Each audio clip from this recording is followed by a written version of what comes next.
Hello friends, আসসালামু আলাইকুম। Welcome back to my channel. আমি সিদ্দিরা বলছি, আশা করি সবাই ভালো আছেন। আমি অনেক ভালো। তো আজকে আমি চাইনিজ নুডলস রান্না করব, তো ভাবলাম আপনাদের সাথে একটু শেয়ার করি। তো প্রথমে আমি পানিগুলোকে চুলাতে দিয়ে একটু তেল আর একটু লবণ দিয়ে দিয়েছি।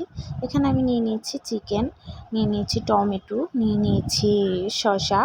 তো এখানে আমি আলু দুইটা কুচি কুচি করে নিয়ে নিয়েছি। এখানে নিয়ে নিয়েছি এই নুডলসটা। দেখুন, নুডলসটা এরকম, কিন্তু সিদ্ধ করার পর অনেকটা চ্যাপ্টা হয়। তো ফ্রেন্ডস, তারপর এগুলোকে আমি দুইটা ভাঙা দিয়ে দিলাম পানিতে সিদ্ধ করার জন্য। আলুগুলোর সাথে সিদ্ধ করতে দিয়ে দিয়েছি।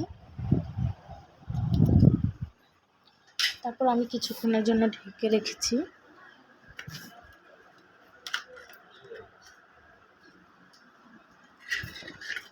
এখন ভালো করে সিদ্ধ করা হয়ে গেছে। আমি একটা ঝাঁকাতে ঢেলে আরও ঠান্ডা পানি দিয়ে দিলাম।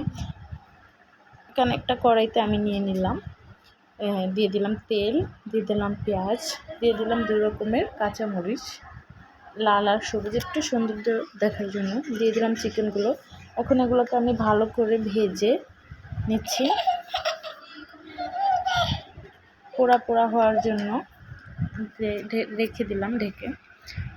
দিয়ে দিলাম একটু লবণ। তারপর আবার আসলাম, এসে একটু নাড়া দিলাম। দেখুন এখন এই কালারটা হয়েছে। দেখুন এখন কতটা সুন্দর কালার এসেছে। দিয়ে দিব একটা ডিমটা দিয়ে ভালো করে নেড়ে দিচ্ছি। এটা অপশনাল, আপনারা চাইলে নাও দিতে পারেন। তো আমি দিয়ে দিলাম। দেওয়ার পরে ভালো করে নেড়ে দিচ্ছি।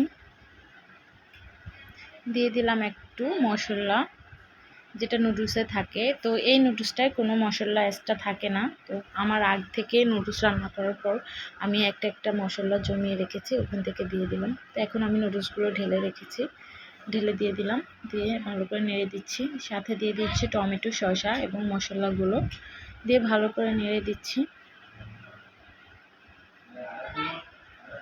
দিয়ে দিলাম একটু টেস্টি সল্ট।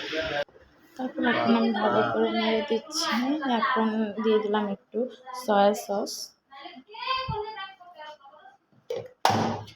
সসটা দিয়ে আমি ভালো করে নেড়ে দিলাম।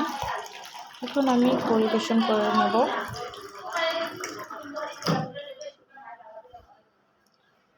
দেখুন কতটা সুন্দর হয়েছে,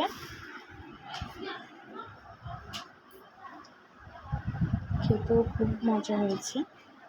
তো অবশ্যই আপনার বাসায় ট্রাই করবেন। তো ভালো থাকবেন। তো আমি সৌন্দর্য দেখার জন্য 2টা শসা পরিবেশন করে নিলাম।